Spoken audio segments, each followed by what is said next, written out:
19 ফেব্রুয়ারি 2025 খবর। খালেদা জিয়াসহ 7 জনকে বেকসুর খালাস দিয়েছে নাইকো গ্যাস অনুসন্ধান ও উত্তোলন চুক্তি থেকে উদ্ভূত দুর্নীতির অভিযোগে বিএনপি চেয়ারপারসন খালেদা জিয়াসহ 7 জনকে খালাস দিয়েছে আদালত।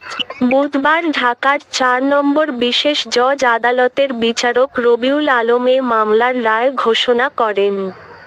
চিকিৎসার জন্য বর্তমানে লন্ডনে রয়েছেন সাবেক প্রধানমন্ত্রী খালেদা জিয়া।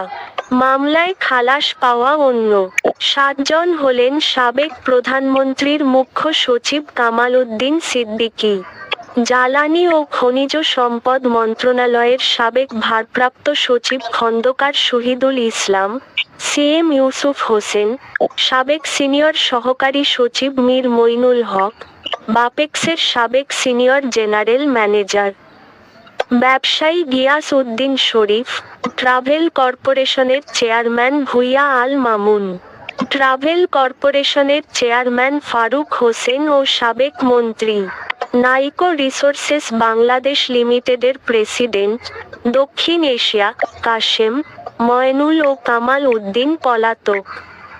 বিএনপির স্থায়ী কমিটির সদস্য মওদুদ আহমদ, সাবেক জ্বালানি প্রতিমন্ত্রী একেএম মোশাররফ হোসেন এবং বাপেক্সের সাবেক সচিব ব্যারিস্টার মওদুদ আহমদের মৃত্যুর পর মামলা থেকে অব্যাহতি পেয়েছেন আরও 3 সন্দেহভাজন। সেনা সমর্থিত তত্ত্বাবধায়ক সরকারের আমলে বিএনপি চেয়ারপারসনকে গ্রেপ্তারের পর 2007 সালের 9 ডিসেম্বর নাইকো দুর্নীতির মামলা দায়ের করে দুর্নীতি দমন কমিশন, দুদক। 2008 সালে কানাডার তেল ও গ্যাস কোম্পানি নাইকো রিসোর্সেসকে গ্যাস অনুসন্ধানের চুক্তি দিয়ে রাষ্ট্রের 137 বিলিয়ন টাকা লোকসানের অভিযোগে খালেদাসহ 11 জনের বিরুদ্ধে অভিযোগ আনা হয়।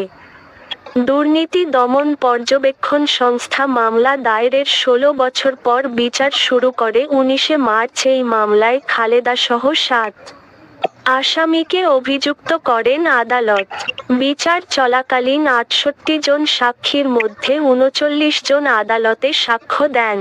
বুঝিবা জুলে আশা কর মর বেগুনতালাই আই এলে প্রতিদিন ডেলি গগ বানাই তাহলে ওনারা লাইক কমেন্ট শেয়ার করে রাখুন আর নিউজ